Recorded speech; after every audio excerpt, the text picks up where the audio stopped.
Hello दोस्तों, मेरा नाम है रविकांत राजपूत और स्टीफन स्टोरीज में आप सभी का स्वागत है।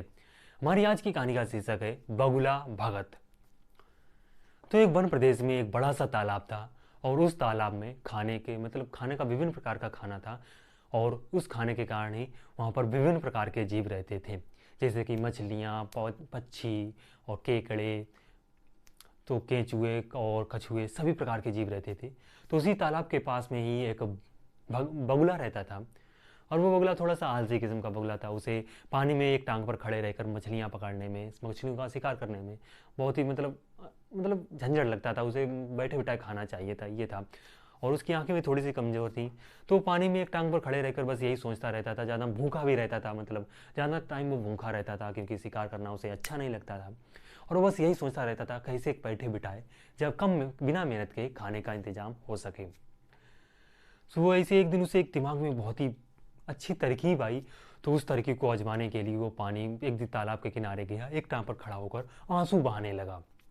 आंसू बहाने लगा तो एक केकड़े ने उसे आंसू बहाते देखा, तो उसके पास आया, बोला, अरे मामा, तुम आंसू क्यों बहा रहे हो? तो बगुला बगुला यहाँ पर भारी आवाज़ करके बोलता है कि मैं मछलियों का शिकार नहीं करूँगा। मैंने मछलियाँ खाना छोड़ दिया है, इसलिए तुम देख रही हो कि मैं अपने आसपास की मछलियों को भी नहीं खा रहा हूँ, जबकि वो मेरे पास आसानी से आ रही हैं। फिर केंचुआ पूछता है, अरे महाराज, अरे मामा, जब तुम मछलियाँ खाओगे नहीं, उनका शिकार नहीं करोगे, तो ऐसे तुम मर नहीं जाओगे? तो बोला कि देखो बेटा, एक दिन मरना तो है ही, और हम लोग बहुत ही जल्द मरने वाले हैं, क्योंकि इस बार अगले ही कुछ महीने 12 वर्ष का यहाँ पर बहुत ही भयंकर अकाल पड़ने वाला है। और ये बात मुझे एक त्रिकालदर्शी बाबा ने कही है। सो मैं अब से मछलियाँ खाने का पाप, मछलियों को मारने का पाप नहीं करूँगा। अब मैं लोगों को भूखे रहकर सबकी सेवा करना चाहता हूँ। जब अकाल की बात यहाँ पर केकड़ा सुनता है तो वो जाकर सभी जानवरों को बता देता है कि जो बगुला है वो मछलियों को खाना उसने छोड़ दिया है, मतलब ये सारे काम छोड़ दिए हैं, अब वो हम लोगों की सेवा करना चाहता है और बहुत ही भयंकर अकाल पड़ने वाला है। तो इससे सभी जो जीव जंतु हैं उस तालाब के, वो डर जाते हैं। वो सभी लोग उस बगुला के पास आते हैं और पूछते हैं कि महाराज, आप सभी तुम बगुला, तुम्हें पता है कि अब क्या होने वाला है, तुम्हें समस्या पता है, तो अब तो इस समस्या का हल भी तुम ही बता सकते हो। तो बगुला बोलता है, देखो, मुझे पता है कि इस तालाब से कुछ ही दूर आगे एक झरना है, एक जलाशय है जहाँ पर पहाड़ी से एक झरना गिरता है और वह कभी सूखता नहीं है। तो हम सभी जीव यदि वहाँ पर पहुँच जाएं तो वहाँ पर हम लोग जिंदा रह सकते हैं। लेकिन यहाँ पर समस्या ये थी, लोगों की समस्या थी कि सभी वहाँ तक जाएंगे कैसे, उस जलाशय तक जाएंगे कैसे। तो बगुला इस समस्या का समाधान कर देता है, बोलता है कि मैं सभी को एक एक करके अपनी पीठ पर बैठाकर उस जलाशय तक छोड़ के आऊँगा। तो सभी लोग खुश हो जाते हैं और मैं इसी तरीके से सभी लोगों की सेवा करना चाहता हूँ, बगुला ये बोलता है। सभी लोग खुश हो जाते हैं।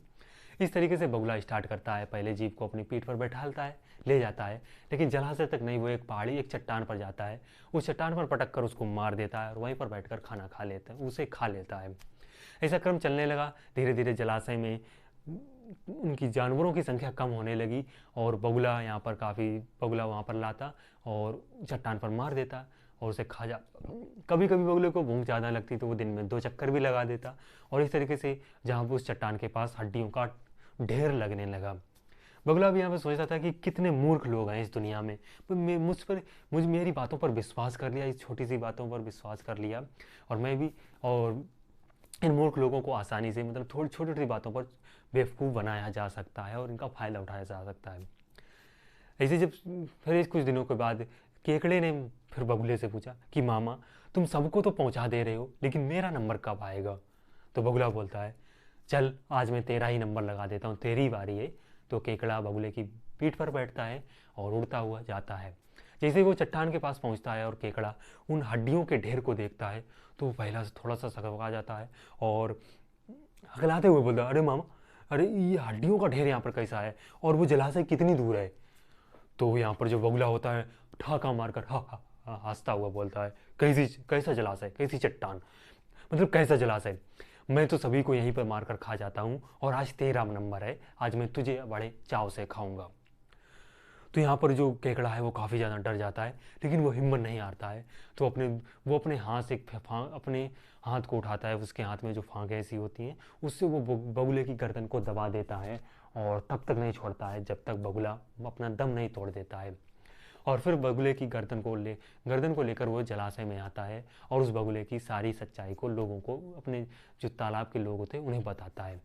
इस तरीके से बगुले का तो अंत हो जाता है, और ये कहानी भी यहीं पर समाप्त हो जाती है।